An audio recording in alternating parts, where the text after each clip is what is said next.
താമരശ്ശേരി ചുരം റോഡിലെ 6, 7, 8 ഹെയർപിൻ വളവുകൾ വീതി കൂട്ടുന്ന പ്രവർത്തികൾ വേഗത്തിലാക്കാൻ ഇടപെടൽ നടത്തി CK കാസിം MLA. ദേശീയപാതാ വിഭാഗം ഉദ്യോഗസ്ഥരും ത്രിതല പഞ്ചായത്ത് ജനപ്രതിനിധികൾക്കും ഒപ്പം ചുരത്തിലെ പ്രവർത്തികൾ പ്രദേശം MLA സന്ദർശിച്ചു. ആവശ്യമായ നിർദ്ദേശങ്ങൾ നൽകി. താമരശ്ശേരി ചുരം റോഡിലെ 6, 7, 8 ഹെയർപിൻ വളവുകൾ വീതി കൂട്ടുന്ന പ്രവർത്തികൾ വേഗത്തിലാക്കാൻ ഇടപെടൽ നടത്തി CK കാസിം MLA. ദേശീയപാതാ വിഭാഗം ഉദ്യോഗസ്ഥർക്കും ത്രിതല പഞ്ചായത്ത് ജനപ്രതിനിധികൾക്കുമൊപ്പം ചുരത്തിലെ പ്രവൃത്തി പ്രദേശം സന്ദർശിച്ച MLA നിർമ്മാണ പ്രവൃത്തികൾ സമയബന്ധിതമായി തീർക്കുന്നതിനും തത്സംബന്ധമായി ഉണ്ടാവുന്ന ഗതാഗത കുരുക്ക് ഒഴിവാക്കുന്നതിനും ആവശ്യമായ നിർദ്ദേശങ്ങളും നൽകി. തടസ്സമില്ലാത്ത പ്രവൃത്തി പൂർത്തീകരണത്തിനു വേണ്ടി അമിതഭാരം കയറ്റിയ മൾട്ടി ആക്സിൽ വാഹനങ്ങൾക്ക് നിയന്ത്രണം ഏർപ്പെടുത്തിയിരുന്നുവെങ്കിലും ഇത് നടപ്പാക്കുന്നതിലെ വീഴ്ച കാരണം പ്രവൃത്തി തടസ്സവും ഗതാഗത കുരുക്കും ഉണ്ടാവുന്നുണ്ട്.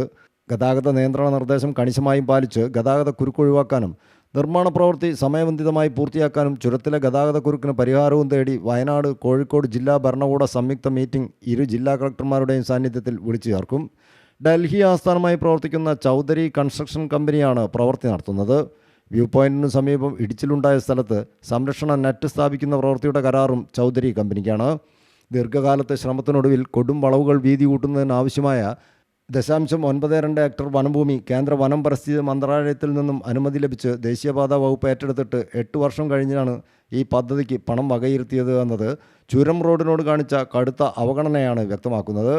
നിർദ്ദിഷ്ട ചിപ്പിലിത്തോട് തളിപ്പുഴ ചുരം ബൈപ്പാസ് കൂടി സാധ്യമാവുന്ന മുറയ്ക്ക് ഇതുവഴിയുള്ള യാത്രാ പ്രശ്നത്തിന് ശാശ്വത പരിഹാരമാവുകയുള്ളൂ. ചുരം bypass action committee chairman VK Hussainkutty, convener TRO Kuttan, VK Moidu, CA Muhammad, KC Muhammad Haji, Shafi Valanjamara, block panchayat അംഗം Bindu Santhosh, national highway assistant executive engineer KV Sujeesh, assistant engineer M Saleem, Chaudhary company പ്രതിനിധികൾ എന്നിവരുമായി MLA ചർച്ച നടത്തി. പുതുപ്പാടി ഗ്രാമപഞ്ചായത്ത് president Biju Thanikkakuzhi, vice president Najmunnisa Shareef, ജില്ലാ പഞ്ചായത്ത് അംഗം രാജേഷ് ജോസ് എന്നിവരും സന്ദർശക സംഘത്തിലുണ്ടായിരുന്നു. News bureau, Thamarassery.